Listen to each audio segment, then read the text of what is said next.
Joseph, the man who was not too emotional.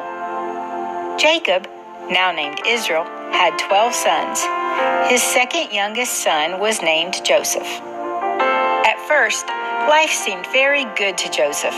Joseph's dad made him a special coat just for him with many beautiful colors. Red, blue, yellow, green, purple, orange. It was so beautiful. Around that same time, Joseph had a dream that one day he would become an important ruler over many people, even his father, mother, and brothers. He liked that dream. Joseph felt very loved and close to his dad and to God. He felt up, up, up. Happy, carefree. Life was so good. But these same things made Joseph's brothers jealous of him. They were jealous of his red, blue, yellow, green, purple, orange coat. And they were mad at him for saying that he had a dream where he would be their boss. They thought, "We're older than you. Why should you ever be our boss?" One day when all of the brothers were out in a field and their dad was not there to see them, his brothers did a very mean thing. They pushed Joseph into a deep, dark, scary black pit. And they also took his beautiful coat. Then they sold him to be a slave in Egypt. Could it be that the reason Joseph ended up in the pit was because of the boys' mamas, Rachel and Leah? These boys grew up with those yucky, jealous seeds all around them. If you plant jealous seeds, you get a jealous harvest. God warns us to not let bitter roots grow up and poison people. Blech. God is going to work all this out for the good. But I just wonder what things could have been like if those mamas had planted only love seeds with each other and the children instead of those jealous ones. They could have. As a slave, Joseph had no choice but to do very hard work for his owner, Potiphar. Joseph did not think life felt quite as happy and good as it had before. The situation seemed down, down, down. But Joseph trusted God with all his heart and decided to do good things and work hard no matter what was happening, good or bad, happy or sad, up or down.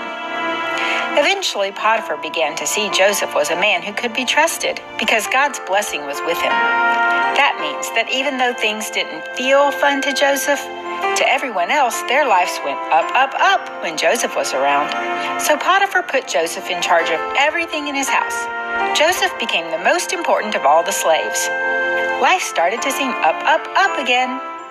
But then Potiphar's wife tried to get Joseph to do a bad thing. Joseph said, "No way, I am not going to sin against God like that." And he ran away from her so fast. Well, that made her mad, so she lied about Joseph to Potiphar and said that Joseph did do the bad thing, even though he didn't. Potiphar was so angry that he threw Joseph into the deep, dark prison, and Joseph didn't even do anything wrong. At first, Joseph started to feel down, down, down, but then he stopped and quickly remembered that no matter what, he would serve God cheerfully and trust God with all of his heart. Because of Joseph's good attitude, even in the prison, God smiled on Joseph and made him helpful to the people around him. The person in charge of the prisoners liked Joseph. He could tell that God was with Joseph, so he put him in charge of the other prisoners. One morning, 2 of the prisoners looked sad.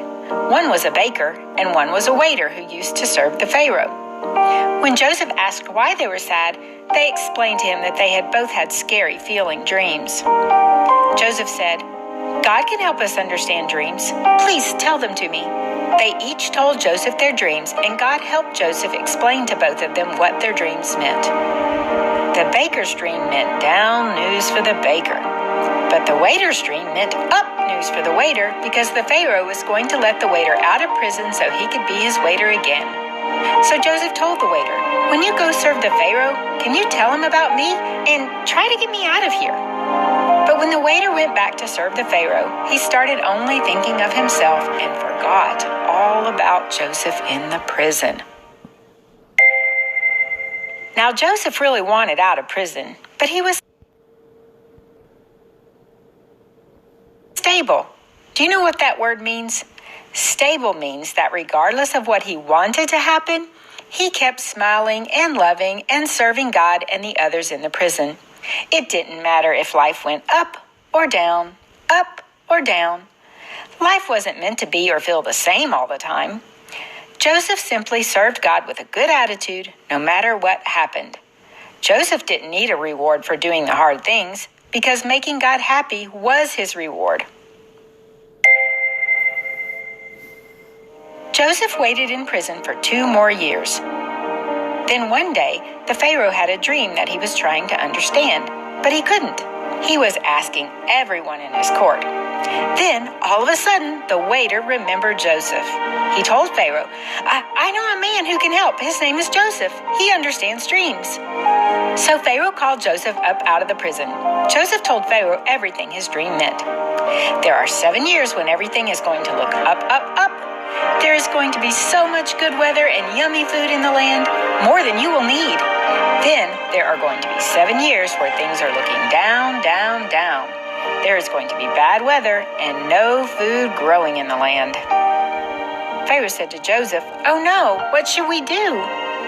God gave Joseph the plan. They should save enough food during all the up, up, up years so that they have enough food left during the down, down, down years. Pharaoh thought this was a good plan. "Joseph," he said, "you should be in charge of the whole land to make sure we gather and save enough food for those down, down, down years." When the down years came, guess who needed food? Joseph's father and brothers all needed food. So they had to go to Egypt to ask for food. And guess who was in charge of all that food in Egypt? Joseph. Even though Joseph's brothers had been so mean to him, he forgave them and made sure they had plenty of food for their families. And not just their families, but all the families in the whole land. That made Joseph feel up again. He was so happy that he was crying. He wasn't happy because he was finally boss over his brothers instead of a slave or prisoner. Joseph was happy because he could see that God had put him in just the right places at just the right time. In some ways, it turned out good that Joseph's brothers sold him into slavery, and that the mean woman lied about him and he ended up in prison. If those things hadn't happened, he wouldn't have been there in Egypt to save his family and all the people. So Joseph learned that whether life seemed up, up, up, or down, down, down, there was no reason to be emotional about it, because God knows what is best the whole entire time.